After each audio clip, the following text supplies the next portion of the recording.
We want to find people that are going to be entertaining 24/7.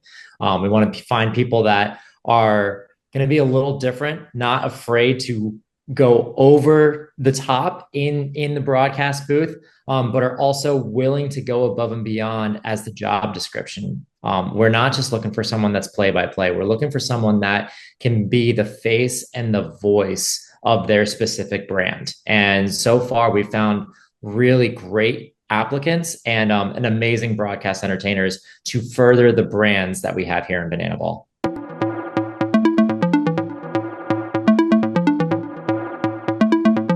Welcome into episode 13 of STAA's Next Level Sportscasting. I'm your host, Michael Watrang, and today we're pleased to be joined by the Director of Creative Content for the Savannah Bananas, Yvonne Traczuk. Yvonne, thanks so much for the time. You have had a hand in helping fill in the roles for broadcast entertainer the last few years. What traits separate those that get the job? It's an honor to be on with you, Michael. It's a great first question. We are looking for broadcast entertainers, and that second word is really the big one. We want to find people that are going to be entertaining 24/7. We want to find people that are going to be a little different, not afraid to go over the top in the broadcast booth, but are also willing to go above and beyond as the job description. We're not just looking for someone that's play by play. We're looking for someone that can be the face and the voice of their specific brand. And so far, we found really great applicants and amazing broadcast entertainers to further the brands that we have here in Banana Ball. So let's walk through the process, and let's start first with the job description, and then that initial start for people once they send in their applications. Mm-hmm. So the job description has evolved since obviously the first one we hired was Biko Skalla for the Savannah Bananas, and then Drake Toll for the Party Animals really took it and ran with it.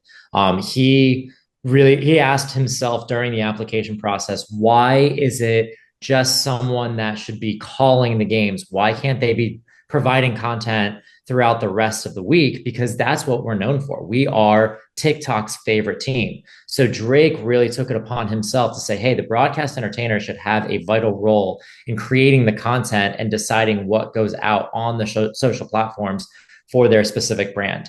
He came on and got very hands-on specifically with the YouTube channels. Now that has become a primary staple of all the broadcast entertainers that have come along. And then last year, when we had Brett Loftus join for the Texas Tailgaters, he looked himself in the mirror and he looked at the job description. He said, hey, we could really be doing more for the live audience. So the Texas Tailgaters, known as the greatest pregame in sports, Brett takes it upon himself to find time in his busy schedule when he's doing all of his research and preparing for the actual broadcast. He is outside in the plaza greeting fans and being a part of that pregame show from anywhere from 3 p.m. to 5:30 when the gates open. So he's really kind of built it upon itself as well. When the applications start rolling in, is there one that sticks out in your mind that really went above and beyond? I'm sure you've gotten some interesting ones. I've got some very interesting ones. There's what makes it really difficult is I always say, be true to yourself. And there are some amazing applicants that really go above and beyond to try and make a great first impression. And I mean, I've had people do an entire interview in their swim trunks in the snow. But Brett Loftus, really, when we asked him to come up with a unique pitcher and hitter matchup, he blew us out of the water. I mean, anyone that knows Brett knows that he is enthusiastic to a fault. And before he even knew what the brand was of the Texas Tailgaters, he's coming out with the cowboy hat, and he's loud and boisterous and coming out with for the pitcher. He said he's got 3 pitches: strike 1, strike 2, strike 3. And it was, oh man, what a great line. It's those types of unique things that we're looking for. When somebody goes through the application process, then they get to that interview stage. What can they expect once they start interviewing?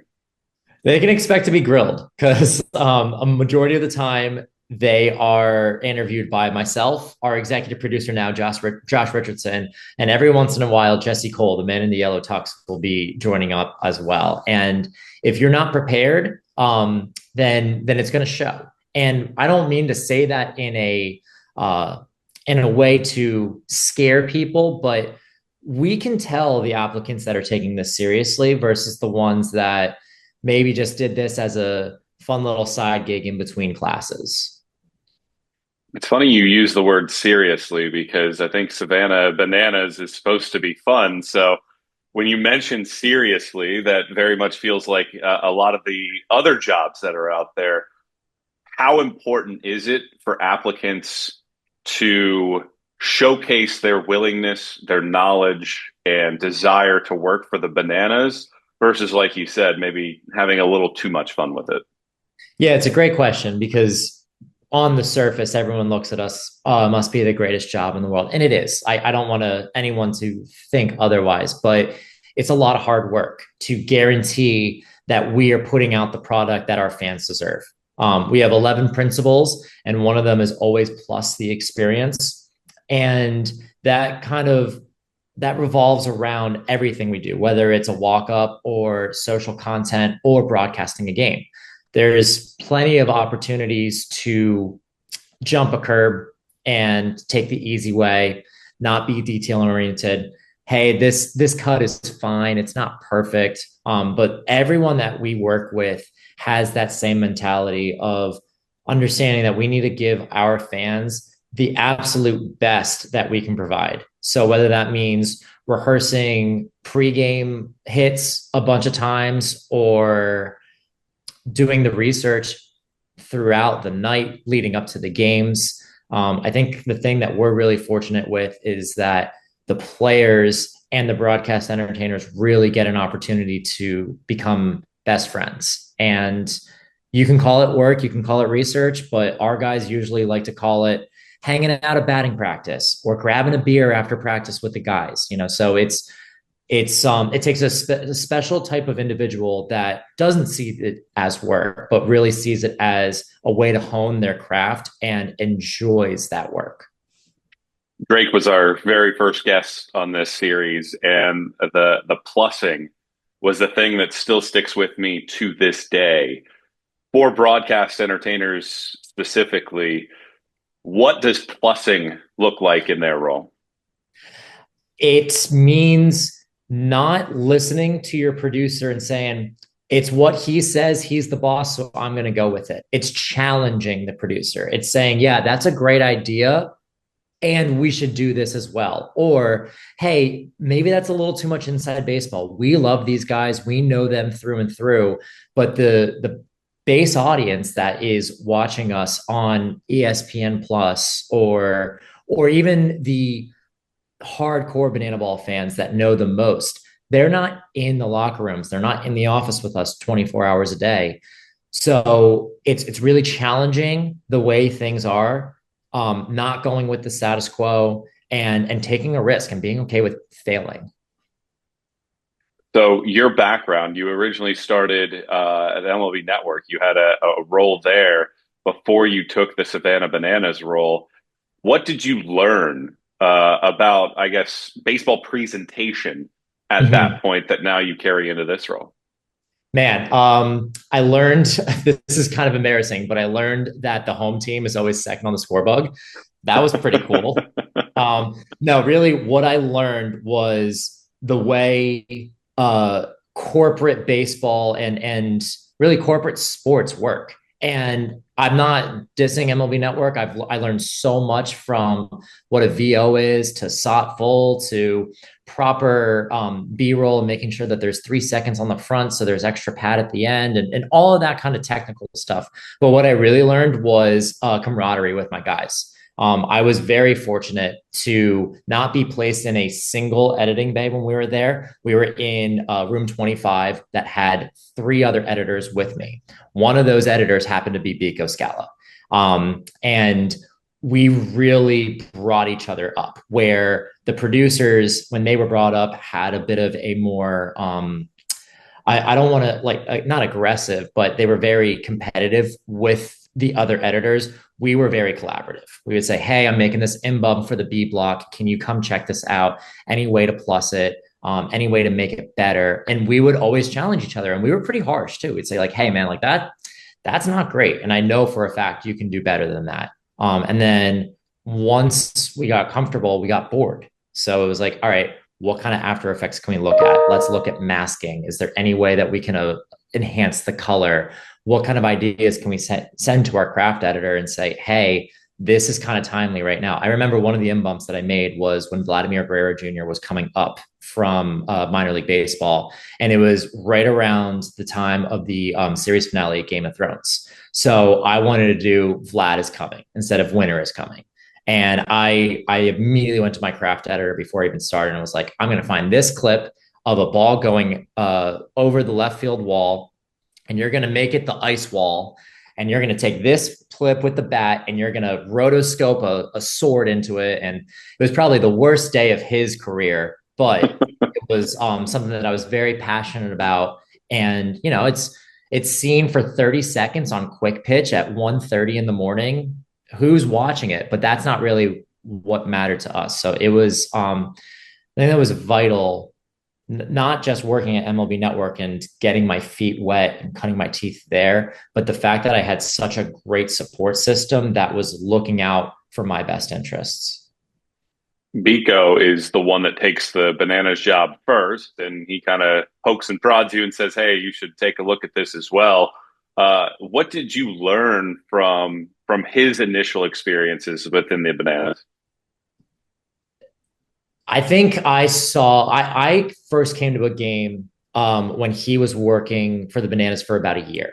And at that time it was CPL. So it wasn't consistent work throughout the year. It was summer gigs, a breakfast bowl game here or there. And then every once in a while he'd pop back down for camps and be someone that the organization could rely on to provide the youth an opportunity to learn baseball from someone that played club baseball in college. But what I learned from him was that to take a chance, not be so safe. He had left the full-time position as an associate producer at MLB Network for a whim on a CPL team during COVID. And the other thing that I learned about was that like he was doing exactly what I wanted to do in college, which is somehow finding an opportunity to combine comedy and sports. So he reached out to me at a really good time where it just felt like the stars were all aligning, and what turned into a fun weekend to Savannah, Georgia to see an old buddy quickly turned into a job application. How has Biko evolved as a sportscaster from when you first stepped in the door to now? It's funny. Because I'm with him every day and because I'm listening to all of his broadcasts, I don't really hear the evolution until I go all the way back. And I was listening to a 2021 CPL game because we were doing This Day in Banana Ball history. And he sounds so subdued and so relaxed. And now he's energetic and excited. And it's really cool to see the evolution from where he was, which I always thought he was a great broadcaster, to where he is now, which is someone that is really worthy of these NFL stadiums, these college football stadiums, these broadcasts that are sometimes culminating in 800,000 viewers. I mean, he is the real deal. And if you close your eyes and you don't know Biko, you'd think that he's just as professional as any of the other 30 MLB broadcasters. He's, except for way more excited and unique. That's the point that I wanted to get to here, because for baseball for so long, it has been maybe a little subdued with a little bit of spurts of energy within the broadcast.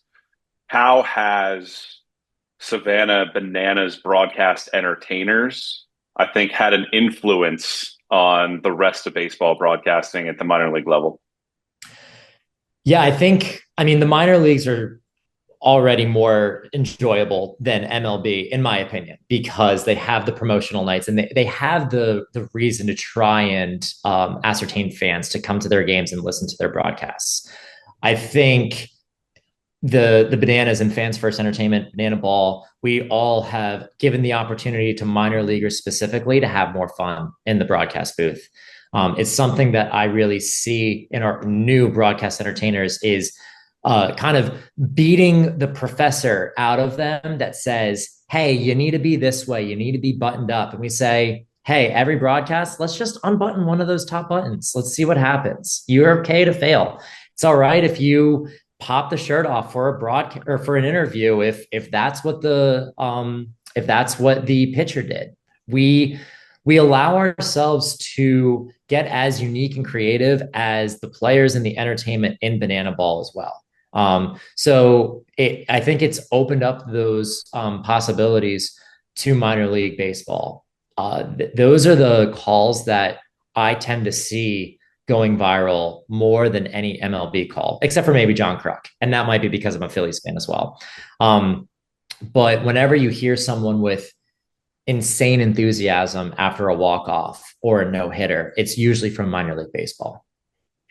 Have you noticed that in applicants over the last couple of years that maybe when you first saw them that you had to beat that professor out of them, whereas now maybe they're starting to take that button off a little bit earlier now?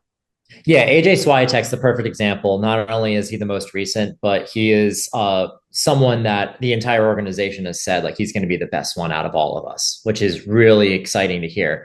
But also, he's the broadcast entertainer for the Loco Beach Coconuts. It's quite literally called Loco Beach. And we had the opportunity to put him into the position for our secret Peel games, which was just broadcasted to our K Club, our biggest fans. It was really a great opportunity to have a dry run before he was going live on YouTube to the entire masses.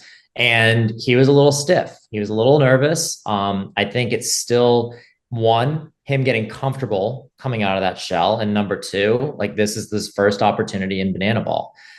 So the improvement that he made from his first weekend to this Florida State weekend, which was our official Banana Ball kickoff, was night and day. I mean, he's doing interviews, pretending to paddle out on a surfboard with the head coach, and he's getting super excited when Gideon Ansel is hitting a go-ahead home run in the top of the ninth inning, and that's what we want. It doesn't make sense to have someone that is a traditional broadcaster be the voice and the face of the Loco Beach Coconuts. That does not compute. So when it comes to broadcasting the actual game of Banana Ball, how do you want to see broadcast entertainers balance calling the game versus entertainment? Yeah, if you put it that way, it sounds difficult. And if you put it the other way, which I do, of telling stories, it's super simple. It really is. Our games have 35 things going on, sometimes all at once. And by being on the broadcast, we get to dictate what the fans see and pay attention to. When you're at a game, the switcher, the technical director is your neck. You look this way and you watch the third base coach doing something crazy, or you want to watch the game and you're just right down the middle. But I always tell our applicants and our new broadcast entertainers, we're telling stories. And Banana Ball is unique where it's probably the fastest that they've ever had to tell a story, except for maybe hockey or lacrosse if they've called any of those games. But we break down stories every pitch, every at bat, every half inning, every inning, and then every game. So they need that Vince Scully ability to tell stories and stop their story to watch the action of the actual baseball. But they also need to be concise. They need to know when to stop their sentences. They need to know that every single pitch could be the moment of the season. And the last thing that we want is either play-by-play, color, however you want to describe it, talking about the play that happened 4 seconds ago, because the play that's happening right now could be the pivotal moment of the season. That's a great point. When you look at the broadcast entertainers that you currently have, how can younger sportscasters that want to eventually fill those roles as you continue to expand learn from those as they get ready for hopefully openings in the future? I think you got to be yourself. There's too many times that I see people trying to be a part of our organization and giving us what they think we want, when in reality, we just want you to be you. We need it to be authentic. It's funny because we ask our players to build a character. Obviously, Dakota Stilts All-Britain is not always on stilts, but when he is Dakota Stilts All-Britain, and sometimes that character gets in the way. So we were talking about this on our cruise recently, and it goes with content creation too. You got to do something that you like, because if you're building out the character for the Loco Beach Coconuts and secretly you hate sand and are super pale, so have to wear SPF 100 so you're never going to the beach, it's probably not going to work out. Maybe you'll be able to fool us for a little bit of time, but you got to love the sport. You got to love banana ball. You got to love the brand that you're representing. And that holds true for all of our broadcast entertainers. I mean, Drake is the life of the party, and he's someone that, whether it's more work or more play, you're never going to hear him say no. And Brett is someone that lives and breathes that kind of country and tailgating spirit. And with Biko and Josh Chalevsky, our statistical savant for the Bananas, it's funny because the Bananas are the only brand that doesn't really make sense with the actual title of the team, because we're not doing just bananas fruit content. It's making baseball fun. And those are the most fun guys. They love the game more than anything. They say to me regularly, I don't want to take a weekend off because I'm going to have FOMO of missing out on this game. Or what if Ryan Cox hits 8 trick plays in a game and breaks the record? I got to be there to call that. So that's what we're looking for. Do broadcast entertainers have game notes? You mentioned statistical savant. I mean, is there game notes? Is there stats? I mean, what kind of preparation is available for, like you said, the record book per se? Yeah. So I mentioned Josh Talevsky. He's our statistical savant. And before he came, we didn't really have a record book or understand the need to be documenting everything that is happening in our young sport. And now we have an entire stats webpage that goes all the way back to our first games played in front of fans, and even the ones that were not played in front of fans. We know exactly what an official trick play is. It really is important. And when you look at the research that these guys do, you're seeing 2-3 pages of notes on these guys, especially now that we're getting to a point where every single one of our players has some type of affiliated or independent professional ball experience. So it's kind of funny. I see some of the headshots that these guys have on Baseball Reference, and they're from the college days. But yeah, it's super important. And our broadcasters know facts about these guys that I think even they've forgotten. Great example was last year during the All-Star game, we had our pitcher Ben Dumb for the Firefighters come in, and he was caught by Andy Cosgrove for the Party Animals. And we wanted to do something fun with the two guys on different teams, battery mates now in the All-Star game.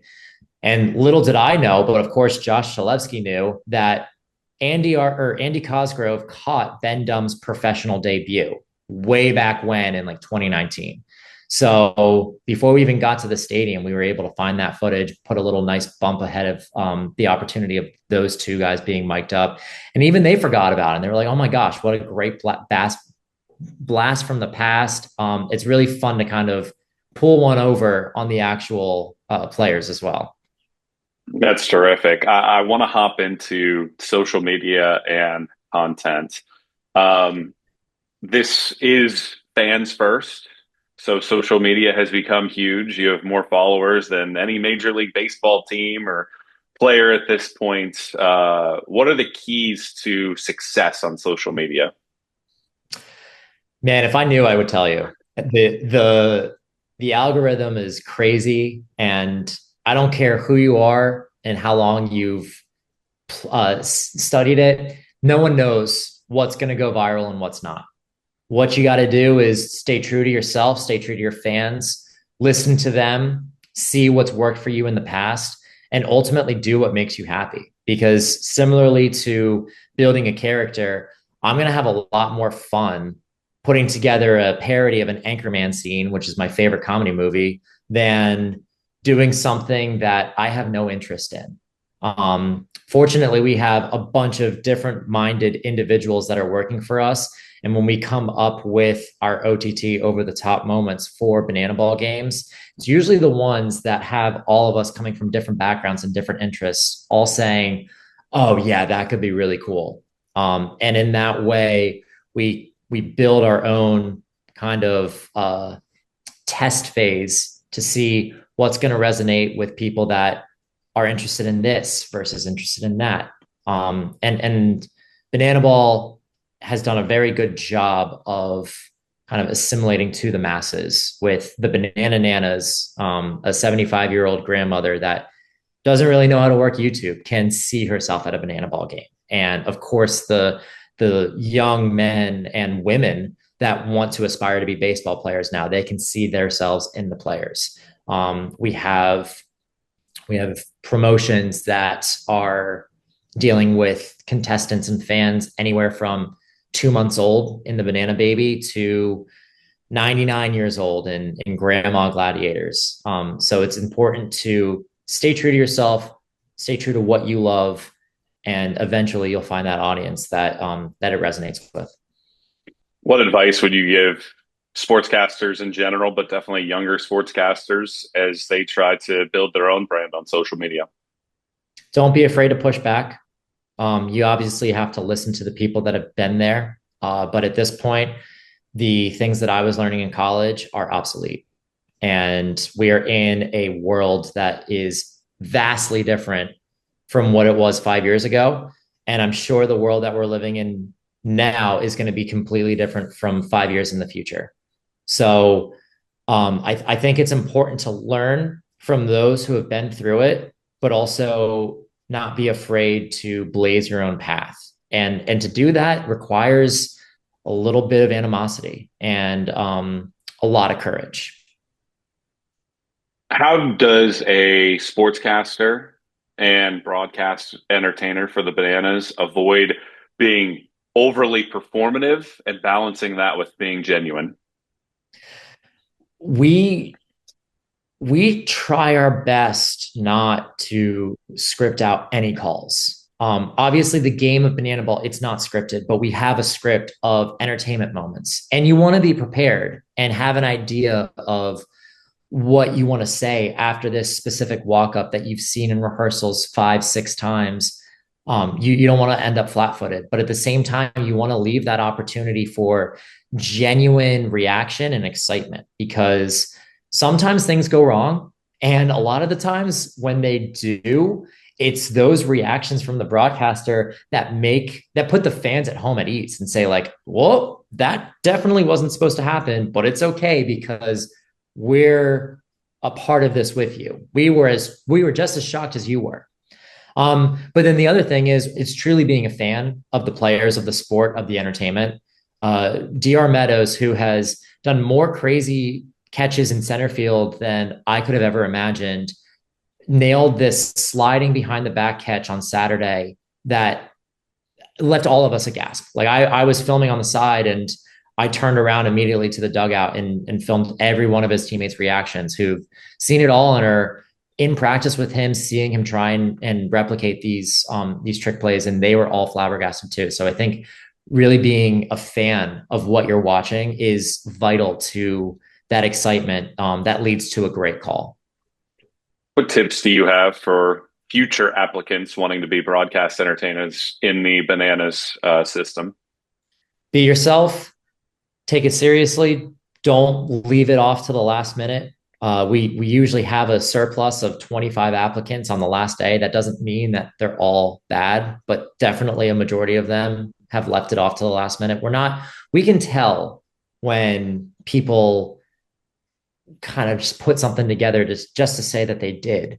And then we can tell the people that are really passionate about this, that have done multiple takes, that have thought about their interview ideas, that have truly put themselves in the position of calling a game for one of our teams in this specific park. But yeah, I mean, I think being true to yourself is the most important thing, because if it doesn't work out with us, there's a reason for it, and you're going to be much better off wherever you end up. My final question for you is this. I think that we've learned a lot during this phase about Savannah Bananas and broadcast entertainers, but what you mentioned there is applicable to anyone applying for any sportscasting job. How can one learn from having that being authentic or having that authenticity as they apply for jobs throughout their sportscasting journey? Yeah, it's a good question. It's always the question that I struggle with the most because it's easy for me to give advice to anyone when I'm sitting in my dream job that quite literally did not exist when I graduated college. I graduated December of 2016, and the first game of the Bananas was 3 months before that, and they had no idea what banana ball was. But it's truly it's staying true to yourself, waking up every single morning and asking yourself, is this worth the struggle that I'm going to go through? Because it's not going to be an easy role. And it's not an easy path. And I've dealt with adversity and doubting myself. But if you look yourself in the mirror and say, it's all going to be worth it someday, and you can't come up with anything else that is going to provide you enjoyment in this world. That's the big thing, is what can you do every single day that you somehow convince someone to give you a paycheck for doing what you would do for free. Brett Loftus always says, I want to die in a broadcast booth. And I'm like, man, that's extreme. I love my job. That's extreme. But he is someone that when we were offering him his position and getting into the nitty gritty of it, and, of salary and vacation days and all that kind of stuff that is so uncomfortable to talk about, he was someone that I was like, I guarantee whatever we offer him, he's going to go with, because he is someone that would do this for free. He is someone that is just looking to call a game. He could be broadcasting to no one, and he would have just as much enjoyment. Great stuff. Really appreciate that, Ivan. Thanks so much for your time, and enjoy the tour here in 2026. Thank you. We're looking forward to it. Hoping to see you guys out there somewhere within the crazy regions that we're hitting up this year. Our guest in episode 13 of STAA's Next Level Sportscasting has been Ivan Traczuk, the creative content director for the Savannah Bananas. I'm Michael Watring signing off. Thanks so much for watching episode 13.